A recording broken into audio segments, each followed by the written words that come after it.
Jesse Pagan, today's slow-moving storm soaked North County and also led to a number of road closures. Chief Meteorologist Carlene Chavis has the latest forecast, but first, CBS 8's Richard Allen is live in Carlsbad with more on how today's rain impacted both people driving and local businesses. Richard?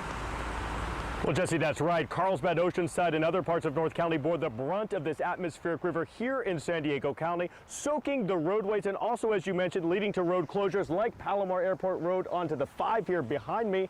And it's not over yet. So far, Carlsbad here has seen nearly 2 inches of rain, and this rain just keeps on coming. I was overwhelmed from the rain.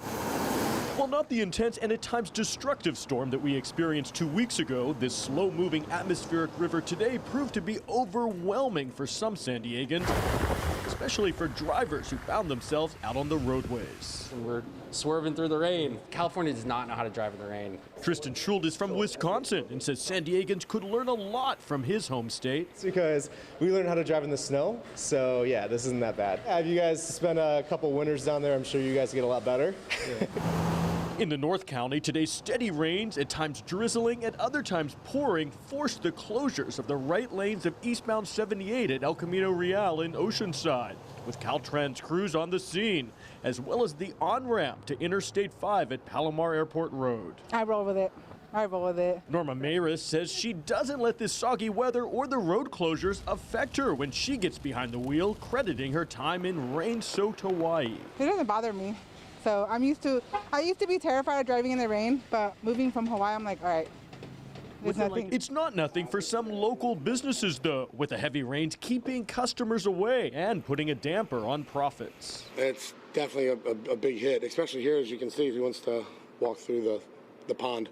I think we probably had enough for the year. I mean, that's the way I feel. Yeah. Julie Petrie says Mother Nature's already done enough for San Diego in 2024, even though it's only February. I'm ready for summer. Well, that's right. Summer cannot come soon enough. Now, today's rains also led to the closure of part of State Route 78 between the entrance to the Safari Park up in the Escondido area and Bandy Canyon Road. This while Caltrans investigated a possible sinkhole. No word yet on when that stretch of 78 will be reopened to traffic. Carlo and Jesse.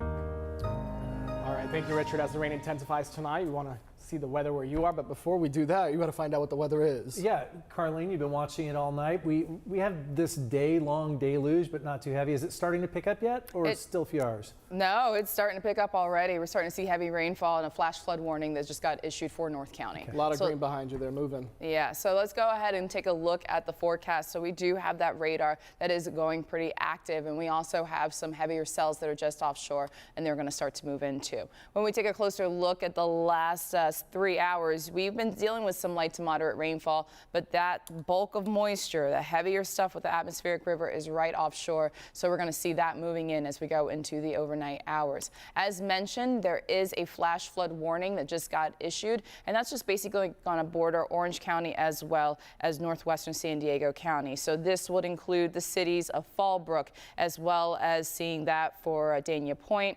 also seeing some heavy rainfall impacting Camp Pendleton. And this will go until about 11:30 tonight, as we are talking about rainfall rate of 1 inch per hour, and we've already had heavy rainfall in those areas, so that will continue to be a concern through the evening hours. When we take a look at other alerts that are still in effect, we still have flood advisories that we're seeing for much of the county, and a flood watch that's going to continue all the way until 10 p.m. for tomorrow night. So we will get to the details of just how much rainfall we've already seen in parts of the county, as well as what's in store as we go through tomorrow. All those details are ahead. Jesse? Thank you, Carlene. As we go through the night and into the morning, if you can safely take pictures and videos of the weather around you, do so and share it with us through the CBS 8 app. Just go to the Near Me section at the bottom of the app and click on the Share With Us button to get it to us again. Please be safe.